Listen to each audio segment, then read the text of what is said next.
And let's get into this more with investigative columnist at the Daily Signal, Tony Kinnett, and Democratic strategist Raj Goyle. Thank you very much for being with us, to you both. Starting off with you, Tony, is President Trump's trade war worth all of this that we're talking about?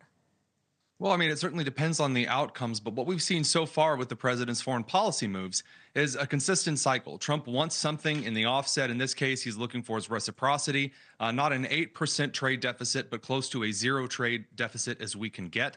And so right now what he's using is the economic lever of tariffs to do so. Now, he has blustered about talking about long-term tariffs as a permanent policy. It's not clear, given his other strategies at play on foreign policy maneuvers, that that's actually what he's going to follow through on. But he is definitely using this as a lever. It's too early to tell, but Colombia caved, Panama caved, other countries have caved. It's too early to tell if this is going to be a foreign policy maneuver that works, but it's not unexpected. Raj, I'm wondering what your thoughts are on this. Yeah, well, I think he's got it right when he says it's bluster. And I have to say, listening to your incredible segment there, diving into the details, listening to the premiere, it's all really, frankly, a bunch of nonsense. Nobody knows what this president's going to do. And then if you do a triple backflip, you say, oh, it's part of Trump chaos theory. But it's just that. Tariffs are a very legitimate economic policy and a very legitimate foreign policy tool. But right now, he changes his mind every third hour. I run a business. I've been a tech CEO. And as the premier said, it invites chaos into the actual ordered markets. And the people you should really ask are Wall Street. Donald Trump, I think, really evaluates his presidency on his approval rating and the stock market. And look how the markets are reacting. You know, he waves it off by saying, oh, it's a little bit of temporary disruption. People who run businesses do not like this policy. Tariffs are a legitimate policy. Trump chaos theory, not so much.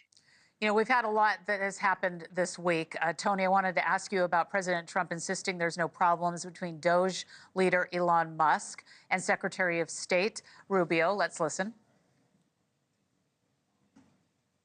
No clash. I was there. You're just a troublemaker. And you're not supposed to be asking that question because we're talking about the World Cup. Elon gets along great with Marco, and they're both doing a fantastic job. There is no clash. Yeah, to switch gears there, because, I mean, this has been such a talking point this week, Tony. Is this a real conflict or nothing more than Trump telling everyone to just work together and be cool? So from what I've gathered, I haven't seen this amazing schism that has been promised and preached from the rooftops over the last couple of months, that Trump is going to be fighting with individuals in his cabinet. Those individuals are going to be at their heels and at their feet. That hasn't necessarily been seen. You are going to see minor disagreements in a cabinet from time to time, no matter what the cabinet is. That's been a consistent part of American politics. But as Elon Musk has a different strategy on governmental reform than other individuals in the cabinet, it makes sense there would be some disagreements with Elon serving in the advisor and capacity role in that nature. But I don't see the smoke that I guess everyone else is claiming to see from this on the media stage. It seems like trying to make a story out of nothing. Raj, what do you think? Yeah, I mean, nice attempt there, Tony, but that's a bunch of balderdash, and you know it. If you say so. DOJ, you know that DOJ is a tragic comedy. It's a sham. He promised $2 trillion. He's more likely to live on Mars than he is to get to $2 trillion.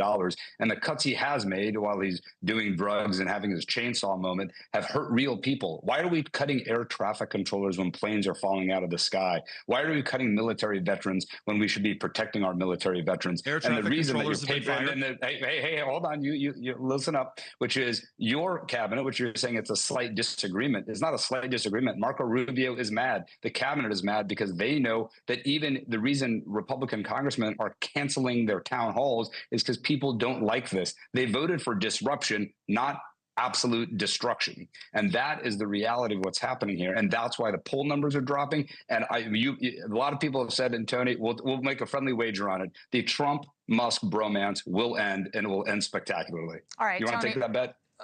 Tony, do you want to take the bet? And I'll give you the last word. I didn't think you would. Yeah, I will take the bet because I've heard this before. This is the 15th attempt it's been tried. And if you're going to make allegations on television about certain things happening, perhaps you should actually check. No air traffic controllers have been fired.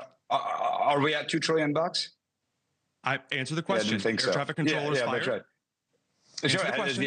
Is the FAA chief been Answer the fired? question. Of course. Air Are planes traffic falling out of the controllers. sky? All right. Yes. All right. Of course they have. We're gonna Sure they leave have. it there. We got to leave it there, guys. Show me the source. So, all right. We're gonna leave it there. Yeah. Put a pin Trump in cares it. about sourcing now. We're going to put a That's pin great. in it right there, guys. Investigative columnist at the Daily Signal, Tony Kinnett, and Democratic strategist Raj Goyle. Thank you for your spirited debate Thanks today. so much. We appreciate it. We'll see you back here soon. Take care. Happy Saturday. All right, you guys. Thank you.